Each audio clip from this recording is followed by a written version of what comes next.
એક ખેતર હતું. ખેતર પાસેના ઝાડ પર એક ચકલી અને એક કબૂતર રહેતા હતા. ચોમાસું સારું રહ્યું હોવાથી ખેતરમાં ખૂબ જ સારો પાક થયો હતો. ચકલી રોજ વહેલી સવારે ખેતરમાં દાણા ચણવા જતી હતી. લણણીનો સમય નજીક આવ્યો એટલે ચકલીએ શિયાળાની ઋતુ માટે દાણા ભેગા કરી સાચવી રાખવા વિચાર્યું. પણ કબૂતર આળસુ હતું એટલે એણે ધ્યાન ન આપ્યું. ઠાગા ઠૈયા કરું છું, ચાંચુડી ઘડાવું છું, જાવ રે. ચકલી દાણા એકઠા કરતી હતી. તેણે કબૂતરને કહ્યું કે હવે ગમે ત્યારે ખીચને આવ.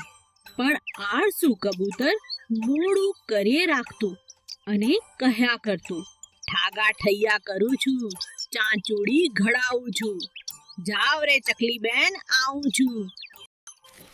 એક દિવસ ખેડૂતે પાકની કાપણી કરી લીધી. ચકલીએ તો દાણા ભેગા કરી લીધા હતા, પણ આળસુ કબૂતર શિયાળા માટે પૂરતા દાણા ભેગા ન કરી શક્યું. આળસુએ કિંમત ચૂકવવી જ પડે. સારું જીવન જીવવા માટે આળસ ખૂબ જ નુકસાન કરતા છે.